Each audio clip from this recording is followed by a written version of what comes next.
The massive crystal chamber of the Galactic Council buzzed with the usual daily routine. Thousands of alien species worked together, reviewing reports from exploration ships scattered across the galaxy.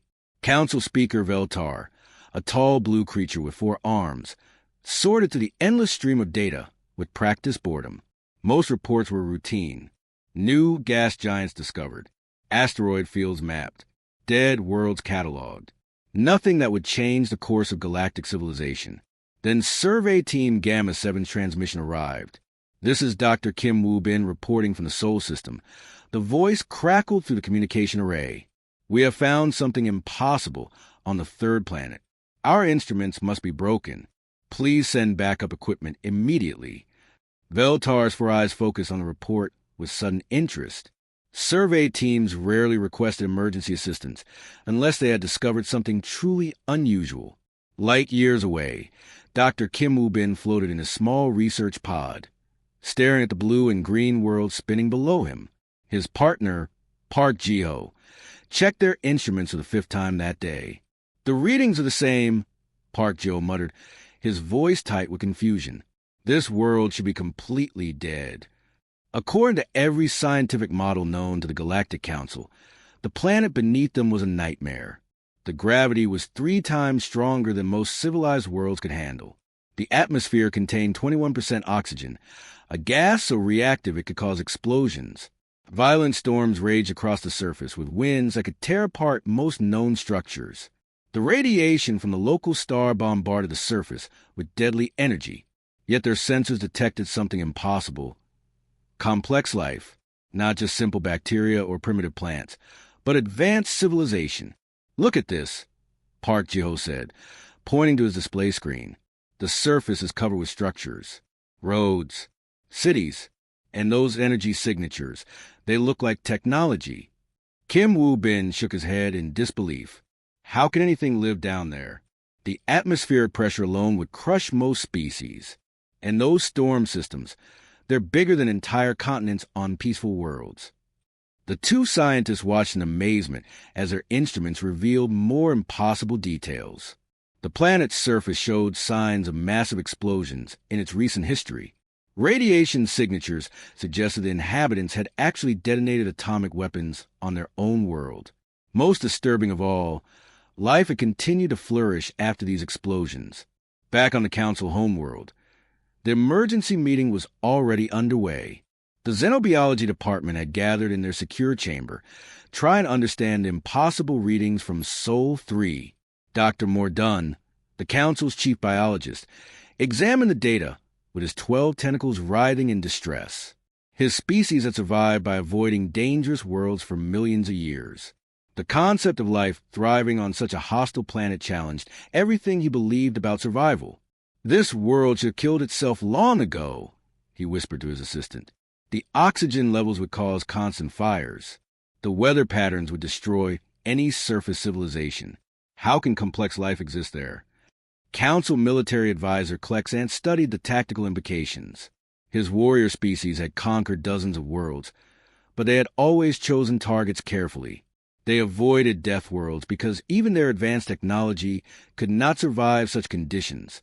"If intelligent life has evolved on this world," he said slowly, "what kind of creatures must they be? What would living in such conditions do to a species?" The first classification came quickly. The Council's automatic systems labeled the world as Class 12 Death World, unsuitable for any known form of life. But the evidence of civilization could not be ignored. Senior Counselor Thexera called for an immediate review. Her ancient species had seen the rise and fall of countless civilizations, but nothing like this. "We must proceed with extreme caution," she announced to the assembled council.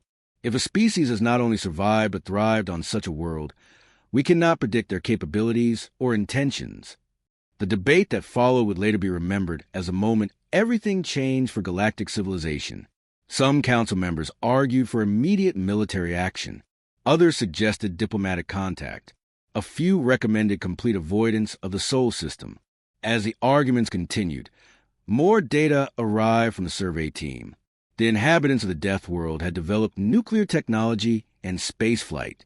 Most terrifying of all, They appear to be expanding beyond their hostile planet. They are launching vehicles into space, reported Kim Woo-bin. Some appear to be heading toward other worlds in their system. The implications hit the Council like a shockwave. A species that could survive and develop advanced technology on a class. 12 Death World was unlike anything in known galactic history. If they were expanding into space, contact was inevitable. The final decision was unanimous, though reached for different reasons by different species. First contact protocols would be initiated immediately, but for the first time in Council history, the protocols included maximum security measures. As the session ended, a single thought echoed to the minds of Council members across hundreds of species. What kind of creatures could call such a hellish world home? And what would happen when they reached the stars? The age of humanity was about to begin, though the galaxy did not yet know to fear that name. Ambassador Zethkar adjusted his protective suit for the 10th time as his diplomatic vessel descended to the atmosphere of the impossible world. The Council had chosen him for this mission because his species had successfully made contact with 17 different civilizations. But nothing in his experience had prepared him for what the survey teams were calling Terra. His breathing apparatus recycled the ship's safe atmosphere while he studied the final approach data. The world below churned with violent weather systems that would destroy most civilized settlements.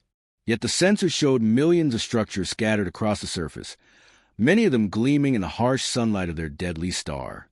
"Sir," his aide Krellick whispered from the navigation station, "the inhabitants appear to be outside, on the surface, without protection." Zethkar's four eyes widened in horror. Through the ship's viewing ports, he could see small figures moving around on the planet's surface, completely exposed to the lethal environment. Some appeared to be engaging in incomprehensible activities near large bodies of the corrosive liquid that covered much of the world. "They must be wearing some kind of invisible shielding," he muttered, though his instruments detected nothing of the kind. Miles below, Lee Min-ho was having a perfectly normal morning.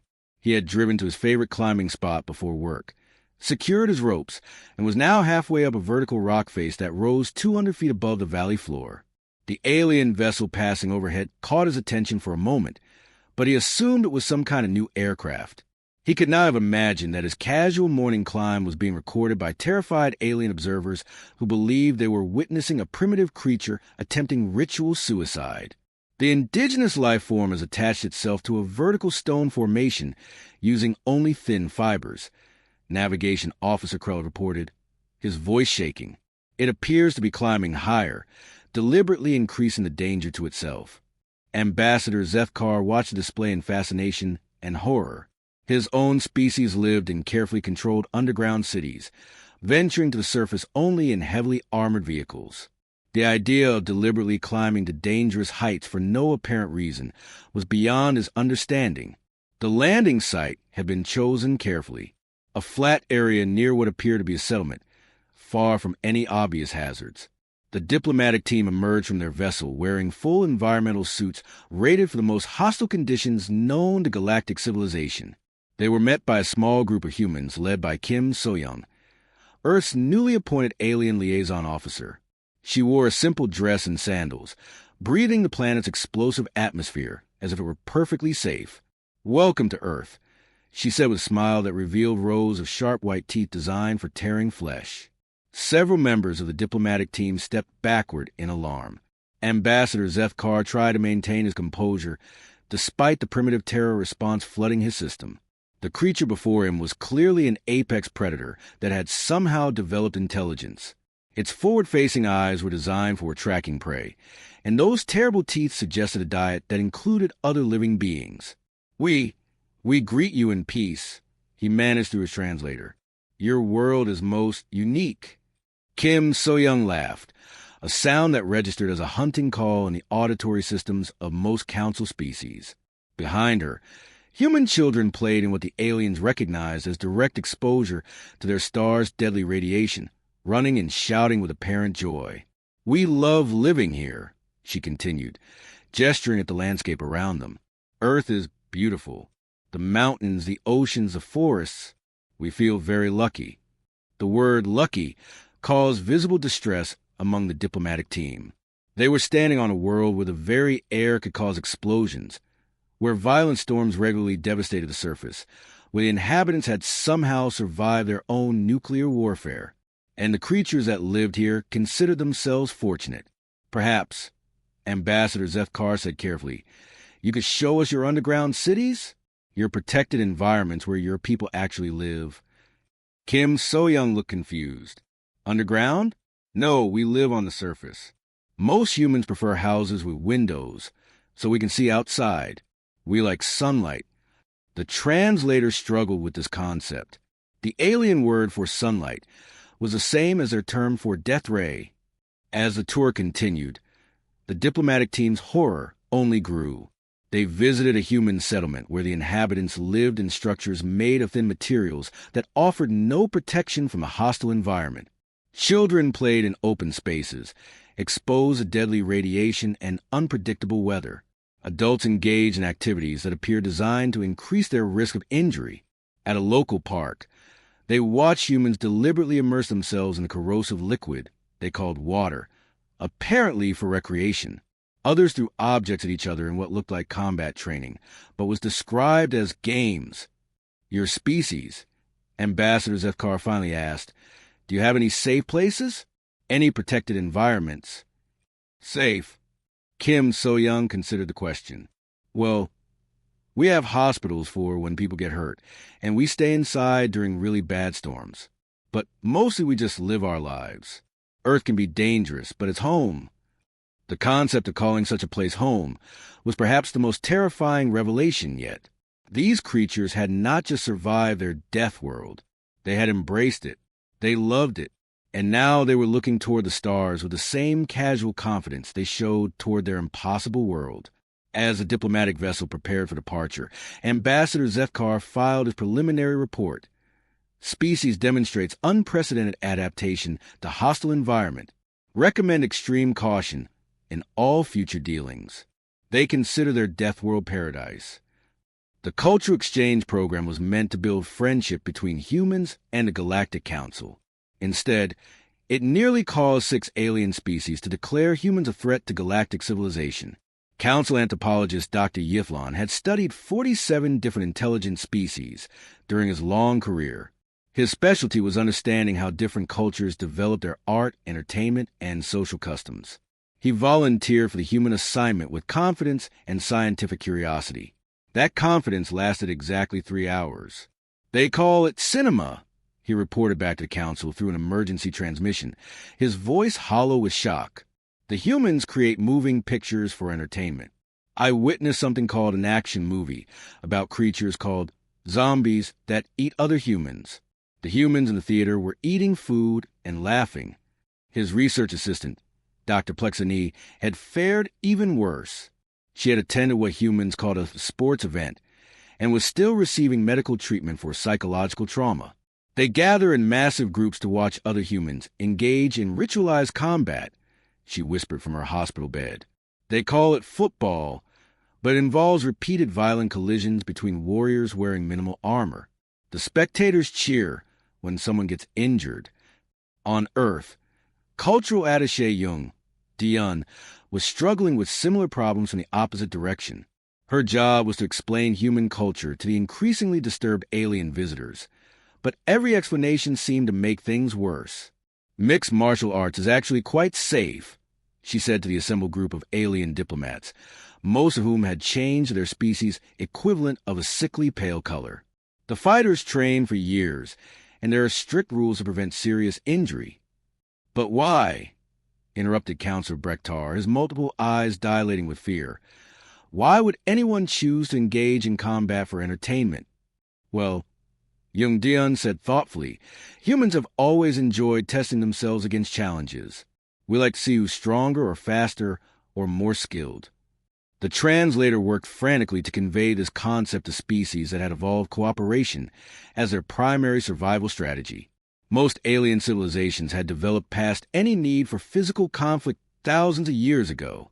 The idea of deliberately seeking out combat was as alien to them as breathing underwater was to humans. You said always, Dr. Yivlon managed, though his hands were shaking. How long has your species engaged in these activities? Jung Duyun smiled, not realizing the effect her carnivorous teeth had on the aliens. Oh, throughout our entire history. Actually, modern sports are much safer than historical combat.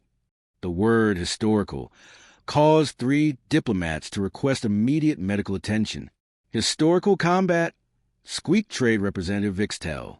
You mean your ancestors fought more dangerously than your current entertainment? Much more. Jung Diyun confirmed cheerfully. We had gladiatorial games where people fought to the death for crowds of spectators. And of course there were all the wars. The translator system shut down briefly, overwhelmed by trying to process the concept of wars for species that had no equivalent term. Wars, she continued when the system rebooted, are when large groups of humans fight other large groups of humans, usually over territory or resources or ideas. Historian Park Hyun-woo had volunteered to give a presentation on human military history. The presentation lasted exactly 14 minutes before the entire alien delegation requested emergency evacuation to their ships. The humans appear to have spent most of their development engaged in organized violence, he had explained with academic enthusiasm. They created specialized tools for killing other humans, developed complex strategies for group combat, and built massive fortifications for defense. The breaking point came when he mentioned nuclear weapons. Nuclear weapons, he said, clicking to his next slide, were developed during our largest global conflict. They use atomic reactions to create explosions equivalent to millions of conventional bombs. We use them twice on our own species, then spend decades building enough to destroy our entire planet several times over. The sound of alien beings requiring emergency medical intervention filled the lecture hall. When Park Hyun-woo mentioned that humans had eventually learned to control these weapons and use nuclear technology for peaceful purposes, Ambassador Zethkar fainted entirely. You use weapons of planetary destruction on yourselves, Dr. Yithlon gasped, and survive as a species? We learn from our mistakes. Park Hyun-woo said simply, we decided cooperation was better than destruction. The final culture exchange session was led by musician Kim Jae-sung, who had been asked to demonstrate human musical traditions. He started with classical music, which the aliens found tolerable, though they were disturbed by the emotional intensity. Then he played rock music. The driving rhythms and electric guitars sent half the delegation fleeing from the room. The concept of music designed to excite rather than calm was terrifying to species that use sound primarily for communication and meditation. When he mentioned that humans had developed even more intense forms of music called heavy metal and death metal, the remaining delegates declared the cultural exchange complete. Your entertainment involves simulated violence and death. Ambassador Zethkar summarized his final report. Your sports involve actual violence. Your history consists mainly of organized warfare. Your music is designed to provoke aggressive emotions. And somehow, your species survived long enough to develop space travel. Jung Duyun tried to explain that humans also created beautiful art, literature, and music about love and peace. But the damage was done. The galaxy now knew that humans considered warfare, violence, and danger to be forms of entertainment. The cultural exchange program was quietly ended, though its effects would ripple through galactic civilization for generations to come. The sealed chamber had not been open for over 2,000 years. Dust particles danced through beams of ancient light as the eldest keeper, Vorthani, led the emergency research team into forbidden vaults of the Council archives. Her footsteps echoed through corridors lined with crystalline storage matrices that held the accumulated knowledge of galactic civilization. Most archives were open to scholars and diplomats, but these deepest vaults contained records so dangerous that only the highest council authorities could access them. You seek knowledge of the Sol system. Her ancient voice creaked like metal bending in stellar wind. There are reasons these records were sealed away from public knowledge. Chief Archivist Dr. Nexual T followed nervously behind her, his research team trailing in single file. The recent reports from the human contact missions had shaken the Council to its very foundation. Desperate for answers, they had authorized access to archives that had been considered too dangerous for over 2 millennia. The team had already searched through thousands of standard historical records without finding any mention of the Sol system or its impossible third planet. If answers existed, they would be found in these forbidden depths. Here, Vorthani stopped before a storage matrix that pulsed with ominous red energy. The final records of the first civilization. The first civilization was legendary throughout the galaxy. They had ruled the stars when most current species were still primitive organisms crawling in primordial seas. Their technology had been so advanced that modern science could barely understand their simplest devices. They had explored every corner of known space, cataloged every world, contacted every intelligent species. Then they had vanished, leaving behind only fragmentary warnings about dangers too terrible to name. Dr. Nexual connected his translation equipment to the ancient storage matrix. The crystalline structure hummed with power as it decoded information that had been locked away since before recorded history. The first entries were routine exploration reports. Star systems cataloged, worlds classified, resources noted, the steady expansion of a civilization that seemed capable of conquering the entire galaxy. Then the tone changed.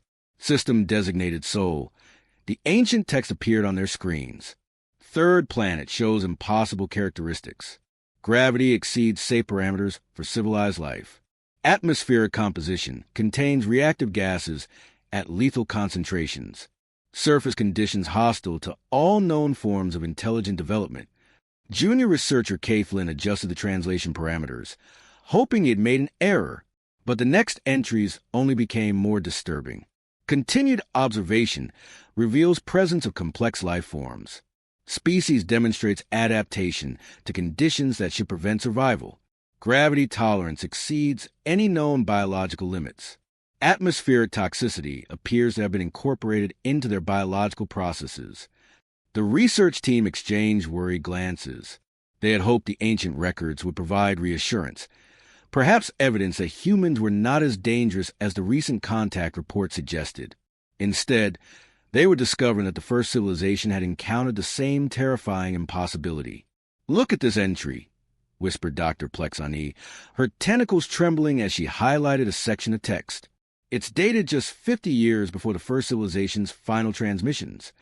The decoded text made 3 researchers require immediate medical attention.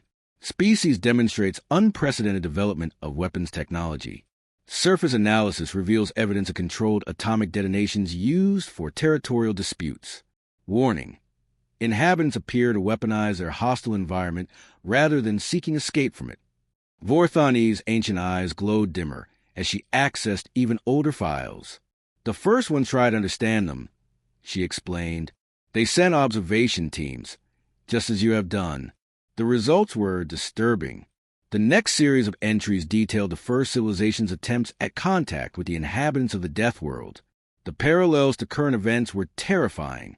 Initial contact protocol successful. Indigenous species demonstrate intelligence and tool use. However, cultural analysis reveals disturbing patterns. Entertainment appears focused on simulated conflict, social structures based on competition, and resource acquisition through force. They tried to study human culture too, Dr. Nexual realized with growing horror. Just like we did. Education materials obtained from indigenous sources. The ancient text continued. Species maintains detailed records of their own conflicts. Historical analysis reveals continuous warfare spanning entire developmental period. Species appears to view organized violence as natural state rather than aberration. The entries became increasingly frantic as the first civilization realized what they had discovered. Species has achieved primitive spaceflight. Warning: they have used this technology to establish orbital weapons platforms. Even their escape from planetary surface motivated by desire to create more effective methods of destruction. Vorthani accessed the final entry with obvious reluctance. The file was corrupted, fragmented by age and the catastrophic events that had ended the first civilization, but enough remained to chill the research team to their core. Final log: First Observer Thexnol cannot recommend peaceful contact. Species from Sol. 3 represents unprecedented threat to galactic stability.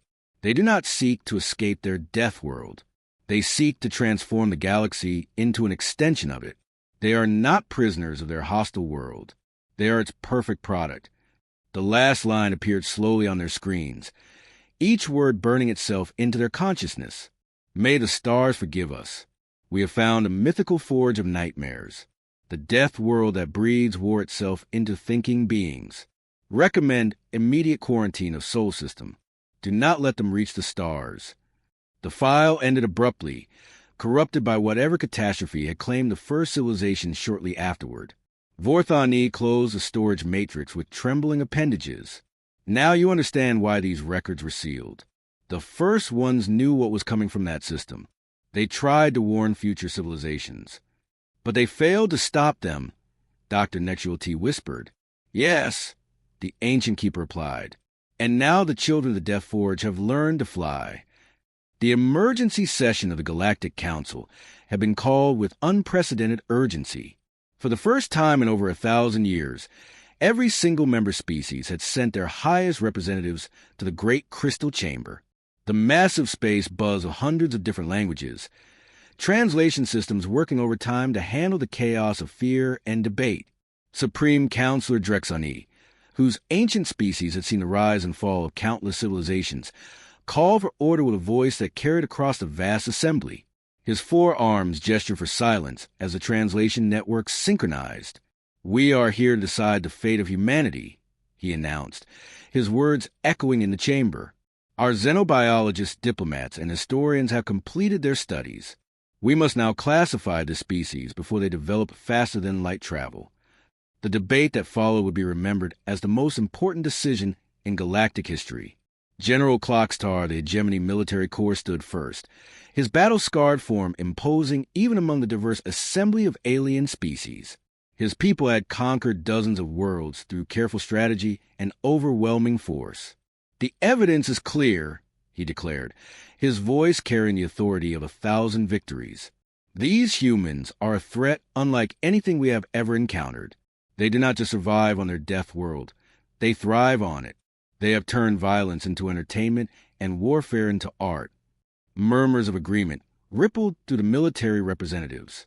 Many species had built their civilizations on the principle that dangerous worlds should be avoided, dangerous species should be contained. Their own history proves they cannot be trusted with advanced technology. General Clockstar continued. They have used nuclear weapons on their own kind. They have fought continuous wars for their entire development. Now, they seek to expand beyond their system. We must act before it is too late. The war faction's proposal was simple. Immediate military intervention. Destroy humanity's space capabilities before they could spread beyond their death world. It was a solution that had worked for thousands of years against other potential threats. But Ambassador Yolneth of the Diplomatic Corps rose to speak against military action. Her species had successfully negotiated peace between warring civilizations for millennia. They believed that understanding, not violence, was the key to galactic harmony. Yes, humans come from a dangerous world, she admitted, her melodic voice carrying across the chamber. Yes, they have a violent history, but they have also shown the capacity for growth and cooperation. They invited us to their world. They shared their culture willingly, even when they saw our fear. She gestured to the holographic displays showing human achievements. Look at their art, their music, their literature. They have created beauty alongside destruction. They have learned to work together despite their differences. Perhaps their unique evolution could benefit the galaxy instead of threatening it. The debate continued for days. Species after species presented their arguments, their fears, their hopes. Some pointed to humanity's violent history as evidence of their danger. Others argued that their survival on such a hostile world proved their value as potential allies. Dr. Yithlan, still recovering from his traumatic cultural exchange experience, provided crucial testimony. They terrify me, he admitted honestly. Their entertainment, their sports, their casual acceptance of danger. Everything about them challenges our understanding of civilized behavior. He paused, struggled with his own conflicting emotions. But they also showed me kindness. When I collapsed during their rock concert, humans immediately provided medical assistance. They were concerned for my welfare, even though I was clearly not their species. They have the capacity for both violence and compassion. The turning point came when Dr. Kim Woo-bin, the human xenobiologist who had first discovered the Council's existence, was allowed to address the assembly via quantum communication. His words, translated into hundreds of alien languages, carried across the chamber with simple honesty. "We know we frighten you," he said, his image flickering in the holographic display. "We come from a world you consider impossible. We have done terrible things to each other throughout our history, but we have also learned from our mistakes." He gestured to images of Earth, showing not just the violence and destruction, but also the beauty and cooperation that humanity had achieved. "We don't want to conquer the galaxy. We want to explore it. We want to learn from you, just as we hope you might learn from us. Yes, we are survivors," he continued. "We have had to be strong to live on our world. But that strength has also taught us the value of working together. We know what happens when we fight each other. We have learned that cooperation is better than destruction." The final vote was closer than anyone had expected. For hours, representatives debated in their language groups, calculating the risks and benefits of each decision. Some species threatened to leave the Council entirely if humans were granted membership.